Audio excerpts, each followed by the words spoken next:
श्रीमद् भगवद गीता के 18वें अध्याय का महात्म्य। श्री पार्वती जी ने कहा, भगवान आपने सहस्त्रवें अध्याय का महात्म्य बतलाया, अब 18वें अध्याय के महात्म्य का वर्णन कीजिए। श्री महादेव जी ने कहा, गिरि नंदिनी चिन्मय आनंद की धारा बहाने वाले 18वें अध्याय के पावन महात्म्य को जो वेद से भी उत्तम है, श्रवण करो। यह संपूर्ण शास्त्रों का सर्वस्व कानों में पड़ा हुआ रसायन के समान तथा संसार के यातना जाल को छिन्न भिन्न करने वाला है।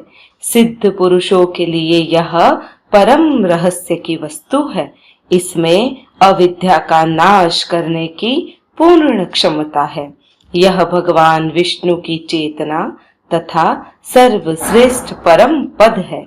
इतना ही नहीं, यह विवेकमयी लता का मूल काम, क्रोध और मद को नष्ट करने वाला है। इंद्र आदि देवताओं के चित्त का विश्राम मंदिर तथा सनक, सनंद आदि महायोगियों का मनोरंजन करने वाला है।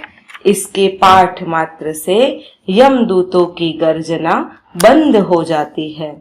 पार्वती, इससे बढ़कर कोई ऐसा रहस्यमय उपदेश नहीं है जो संतप्त मानवों के त्रिविध ताप को हरने वाला और बड़े बड़े पातकों का नाश करने वाला हो। 18वें अध्याय का लोकोत्तर महात्म्य है।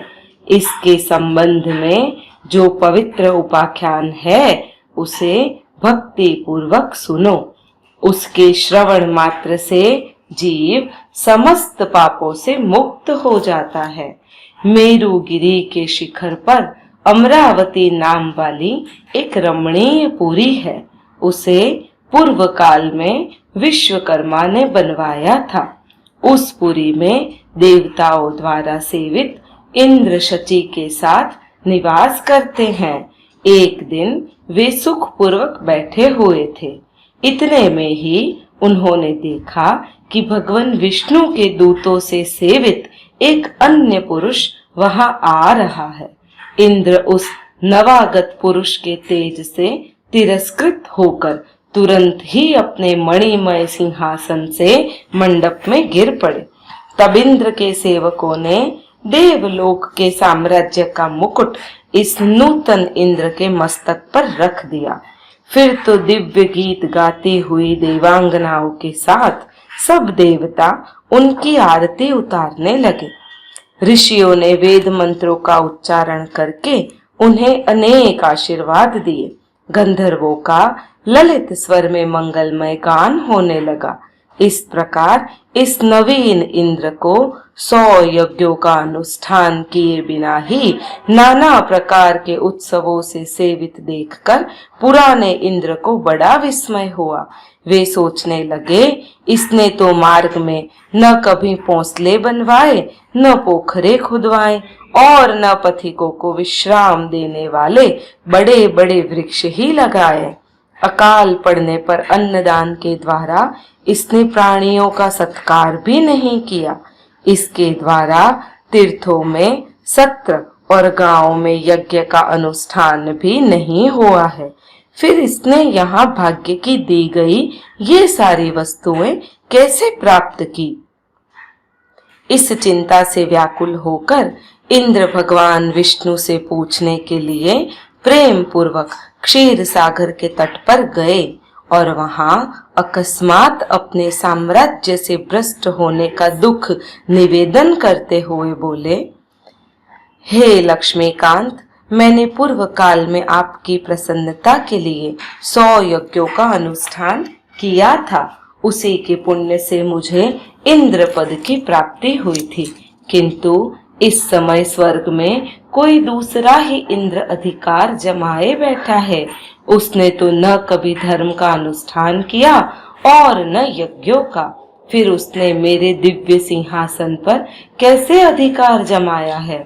श्री भगवान बोले, इंद्र, वह गीता के 18वें अध्याय में से 5 श्लोकों का प्रतिदिन पाठ करता है, उसी के पुण्य से उसने तुम्हारे उत्तम साम्राज्य को प्राप्त कर लिया है।